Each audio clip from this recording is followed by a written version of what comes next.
All right, let's build our audience continually.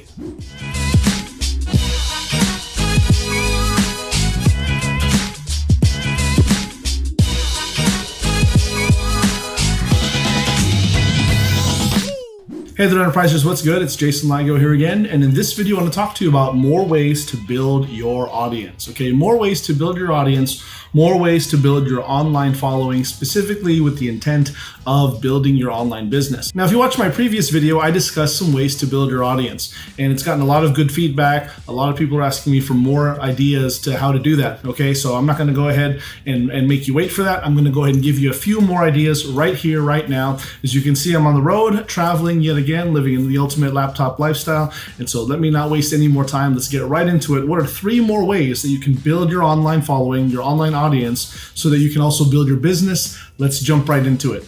Number 1 is podcast, okay? Podcast. What's a podcast? Well, it's really simple. Basically, it replaces radio. Not fully, because you can still tune in on the radio. But the thing about podcasting, it's very interesting. It is something that has absolutely taken wildfire over the last several years, particularly because it's usually on a dialed-in topic, a dialed-in subject, okay? People know what they're looking for when they want to listen to somebody. You know, and if you think about it, what does this sound like? This sounds like someone who has an online business or wants to become an influencer or is an expert in a specific field. And even if you're not an expert in a particular field to where you think you have the utmost expertise, you can also use podcasts as a way of bringing people in to interview people who are also experts in a similar field. You know what I'm saying? Podcast is very, very powerful. And what's very noticeable about podcasters or people who enjoy podcasting and enjoy listening to podcasts is that they always have them tuned in. You know, I know of several people that I have worked with throughout the years where honestly, if they're walking down the road, they got their earbuds in, it's because they're listening to a podcast and they're really entertained or really tuned in and learning whatever it is, the material is on the other end that the podcaster is putting forth. And so if you could go ahead and put together your own podcast, because there's nothing stopping you, what is it that you could share on a podcast? Do you think that maybe there are other people like you who are interested in the things that you have to share and are happy to listen to it? I would contend that there are. If you look at some of the more successful people in business and in influence alive, you know, one of the people who's at the very top of that arena is none other than Joe Rogan, okay? And you can see the type of success that he's had in his business, you know, at one time even striking $100 million plus deal with Spotify and so on and so forth. And so you can see that podcasting definitely is legitimate. So consider that. Start a podcast. Build your following. Number 2, inspirational sites. I'm going to call it inspirational sites for now, but let me go ahead and break down what this is further and give you the biggest example of what I think this is. When I say inspirational sites, I'm referring specifically to idea sharing sites and brainstorming sites. And with what I just told you, what do you think of? Well, hopefully you think of what I'm thinking of, and that is this awesome platform called Pinterest, okay? Pinterest is the biggest one out there of this type. There are other sites like this, but if you think about it, Pinterest definitely takes the cake, again, because unlike some of these other social media or trendy sites that are out there, it has a very unique specific purpose for brainstorming, idea sharing, collaboration, and ultimately what Pinterest is, it's a search engine.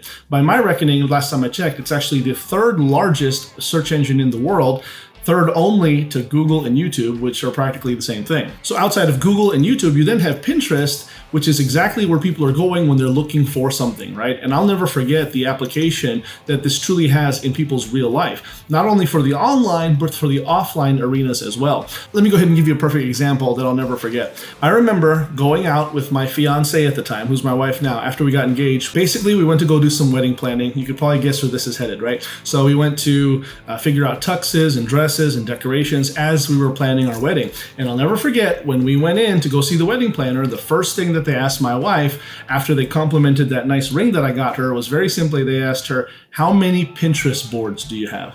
right? And that blew my mind. And that is something that I'll never forget, especially going into what would become a very profitable and successful online marketing career for me. I'll never forget that moment, and it has stuck with me ever since. And if you look at what Pinterest has been able to do, it's kind of been a sleeping giant for a lot of marketers online and offline alike. Everything from weddings to events, even a lot of affiliate digital marketers are using Pinterest as a great source of traffic, particularly because they can use it to build a large following, again, because you're sharing ideas and putting ideas in front of people who want to see them. So consider building your audience with Pinterest. Number 3, and finally, you know me, I always got to include a little bit of old school whenever I'm teaching you something. For example, on the last episode, I talked about blogging, right? Which is something that has been old and aged and people forgot about it, but it's still super effective. I'm going to go ahead and hit you in a similar fashion this week on this episode. And so number 3 is this idea of email, okay? Email marketing.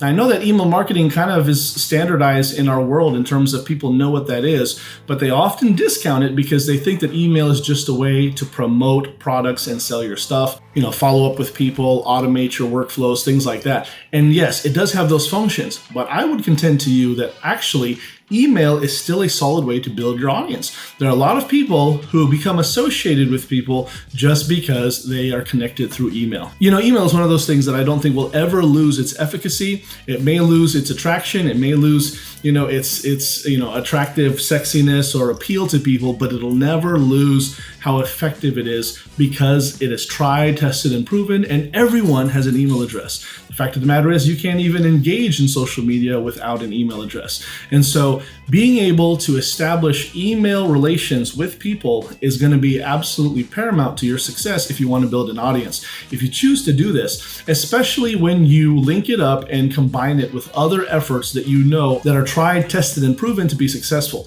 Let me give you an example. One of the best ways to build an email following is to give something away in exchange for people giving you their email address, right? This would be something like what we'd call a lead magnet. You set up a very simple capture page online. Someone gives you their email address. You give them an item, and sometimes it could be a checklist. It could be a free guide of some sort, and now you have their email address and the permission to follow up with them through email. And there's a lot of people who will use this email just to stay in touch with you and just to keep up with you, okay? Yes, they're expecting you to pitch them products once in a while, but again, when you combine email with other items, it becomes super powerful.